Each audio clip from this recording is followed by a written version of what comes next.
Welcome to my YouTube channel S physics lectures. Statistical physics series में जो हमारा next topic है वो है माइक्रो कैनोनिकल एंसेंबल। इससे पहले हमने पढ़ा था टाइप्स ऑफ एंसेंबल, तो उसी टाइप्स ऑफ एंसेंबल्स में हमारा जो था एक माइक्रो कैनोनिकल एंसेंबल, उसी को हम प्रोसीड करेंगे। तो क्या होता है, हम एक हमारा डायरेक्ट रिलेशन लेके चलेंगे। फॉर द स्टैटिस्टिकल इक्विलिब्रियम जो डेंसिटी होती है वो हमारी क्या होती है, एनर्जी का फंक्शन। अगर कोई सिस्टम इस तरह करेक्टराइज किया गया है कि किसी सिस्टम की जो एनर्जी है, जो डेंसिटी है, वो किसका फंक्शन हो, एनर्जी का, तब उस सिस्टम की जो टोटल एनर्जी होगी वो क्या होगी, constant. For the statistical equilibrium the density is equal to rho E. Rho क्या हमारा density, if the system is characterize by this function, ठीक है, then the total energy of the system will be constant. तो जैसे देखो, हमारे पास एक system है, अगर इसकी डेंसिटी है जो वो एनर्जी का फंक्शन है, तब इस सिस्टम की जो टोटल एनर्जी है वो क्या रहेगी, कांस्टेंट। तो हम माइक्रो कैनोनिकल को कैसे डिफाइन करेंगे, अगर हमारी जो डेंसिटी है वो क्या रहे, कांस्टेंट,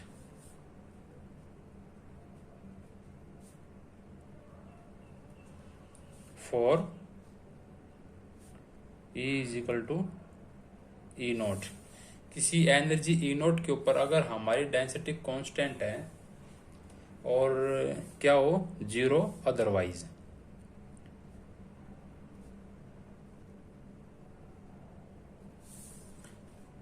अगर हमारा एंसेंबल इस तरह करेक्टराइज किया जाए, ठीक है, अगर हमारा एंसेंबल इस तरह करेक्टराइज किया जाए कि density E is equal to E naught पर क्या रहे, कांस्टेंट, और अदरवाइज जीरो, तो उस एंसेंबल को बोलेंगे हम माइक्रो कैनोनिकल एंसेंबल। तो क्या लिखेंगे हम, एंसेंबल कैरेक्टराइज,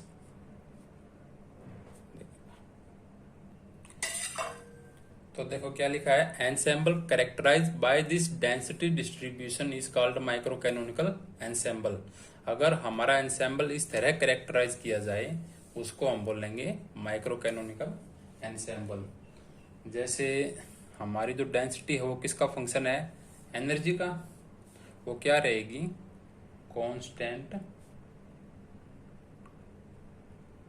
हम इसको डिराक डेल्टा फंक्शन की फॉर्म में लिख रहे हैं, density is equal to constant multiply delta E minus E naught, इस फॉर्म में लिख दिया, ठीक है। अगर हमारी E इज इक्वल टू में ई नोट है, अगर E इज इक्वल टू में ई नोट है, तब डेंसिटी क्या रहेगी, कांस्टेंट।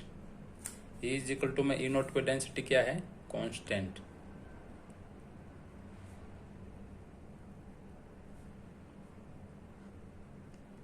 ठीक है। अब हमें पता है कि जो डेंसिटी होती है वो किस सिस्टम के अंदर कांस्टेंट रहती है, आइसोलेटेड सिस्टम के अंदर, है ना। अगर कोई सिस्टम हमारा आइसोलेटेड है तो उसी के अंदर हमारी एनर्जी क्या होगी, कांस्टेंट। तो हमने बता दिया कि सिस्टम क्या रहेगा, सिस्टम की एनर्जी क्या रहेगी, कांस्टेंट रहेगी, और आइसोलेटेड सिस्टम के अंदर हमारी एनर्जी कांस्टेंट रहती है। तो इसका मतलब जो हमारा माइक्रो कैनोनिकल एंसेंबल है वो क्या है, एक आइसोलेटेड सिस्टम, ठीक है। हमने बताया था कि जैसे हमारे पास एक एंसेंबल था,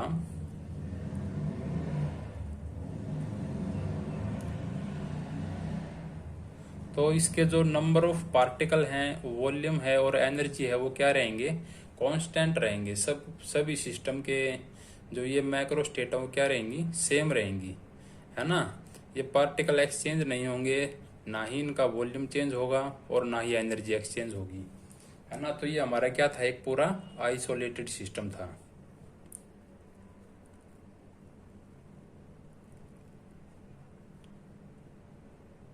ये हमने माइक्रो कैनोनिकल एंसेंबल में पढ़ा था कि जो माइक्रो कैनोनिकल एंसेंबल है वो एक आइसोलेटेड सिस्टम होता है, क्योंकि उसके अंदर हमारे जो NVE हैं वो क्या रहेंगे, सेम रहेंगे हर सिस्टम के लिए, वो चेंज नहीं होंगे।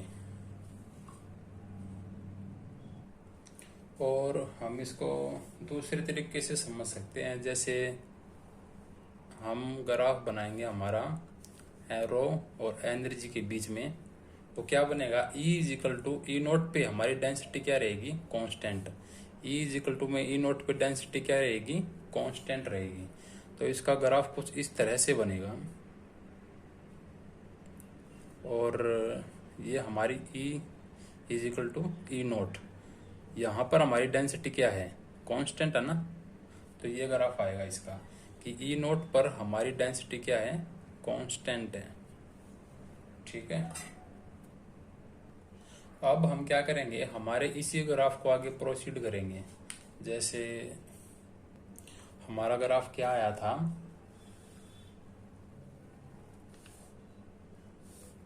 कुछ इस तरह का आया था कि जो डेंसिटी है वो E is equal to E naught पे क्या रहती है, कांस्टेंट रहती है। At E is equal to में ई नोट पे डेंसिटी कांस्टेंट। ठीक है, तो हमें पता है कि जो किसी भी सिस्टम की जो एनर्जी होती है वो फिक्स नहीं होती है, मतलब हम किसी भी सिस्टम की जो है फिक्स एनर्जी नहीं बता सकते। तो हम क्या करते हैं, कुछ नैरो रेंज के अंदर हमारी एनर्जी लेते हैं। ठीक है, क्योंकि हमारे सिस्टम के अंदर कितने मॉलिक्यूल्स होते हैं, किस ऑर्डर के, 10⁻23 ऑर्डर के मॉलिक्यूल्स होते हैं, है ना। तो हम उस सिस्टम की फिक्स एनर्जी बता ही नहीं सकते, हम कुछ नैरो रेंज के अंदर एनर्जी लेते हैं हमारी। ठीक है, तो हम मान लेते हैं कि हमारे फेज स्पेस के अंदर दो क्या ले लेते हैं, सरफेस ले लेते हैं, जिसकी एक एनर्जी है E, सेकंड की है E प्लस डेल्टा E। ठीक है, हमारी इसी इन सरफेस को बोलते हैं हम एर्गोटिक सरफेस।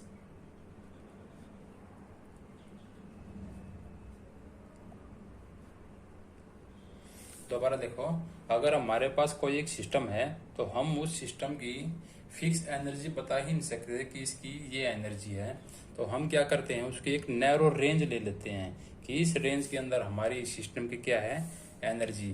तो ऐसे ही हमने हमारे फेज स्पेस के अंदर दो सरफेस ले लिए, एक की एनर्जी है E और सेकंड की है E प्लस डेल्टा E। इन्हीं सरफेस के बीच में हमारी डेंसिटी क्या रहेगी, कांस्टेंट रहेगी। यही हमारी डेंसिटी क्या रहेगी, कांस्टेंट। और इन सरफेस के बाहर क्या रहेगी, जीरो, अदरवाइज जीरो। यही बताया था ना हमने माइक्रो कैनोनिकल के अंदर, यहाँ पे एक सेकेंड, कि डेंसिटी क्या रहेगी, E इज इक्वल टू में ई नोट पे कांस्टेंट, अदरवाइज जीरो। तो यहाँ दूसरे तरीके से हम लिख सकते हैं कि जो हमारी डेंसिटी है वो क्या रहेगी, कांस्टेंट। इन्हीं एर्गोटिक सरफेस के बीच में हमारी डेंसिटी क्या रहेगी, कांस्टेंट, इन द रेंज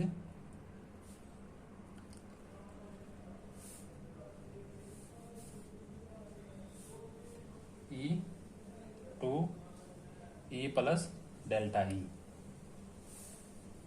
और अदरवाइज जीरो।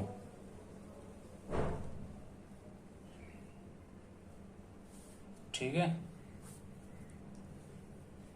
अगर डेंसिटी को इस तरह कैरेक्टराइज किया जाए कि किन्हीं दो एर्गोटिक सरफेस के बीच में हमारी डेंसिटी जो है ये वो क्या रहे, कांस्टेंट, और इसके बाहर अदरवाइज जीरो। ठीक है, तो हम क्या कह सकते हैं, अगर हमारी डेंसिटी है वो एनर्जी का फंक्शन है, डेंसिटी क्या हो, एनर्जी का फंक्शन हो, तब हमारा माइक्रो कैनोनिकल एंसेंबल है वो क्या रहेगा, स्टैटिस्टिकल इक्विलिब्रियम में। ठीक है, और जो डेंसिटी है वो इन्हीं दो एर्गोटिक सरफेस के बीच में क्या रहेगी, कांस्टेंट, और अदरवाइज जीरो। तो इसका कंक्लूजन क्या निकला हमारा, as density is function of energy, the micro canonical ensemble is in statistical equilibrium. अगर हमारी डेंसिटी जो है वो एनर्जी का फंक्शन है, तब हमारा जो माइक्रो कैनोनिकल एंसेम्बल है वो क्या रहेगा, स्टैटिस्टिकल इक्विलिब्रियम में। और जो हमारी डेंसिटी है वो क्या रहेगी, constant in the range E to E plus delta E. इन्हीं दो रेंज के, इसी रेंज के अंदर हमारी डेंसिटी क्या रहेगी, कांस्टेंट, और अदरवाइज 0। ठीक है, ये था हमारा माइक्रो कैनोनिकल एंसेम्बल। अब जो हमारा नेक्स्ट लेक्चर होगा वो होगा कि माइक्रो कैनोनिकल एंसेम्बल का यूज करते हुए हमें आइडियल गैस की क्या निकालनी है, एंट्रोपी निकालनी है। तो मिलते हैं हम हमारे नेक्स्ट लेक्चर में। Thank you.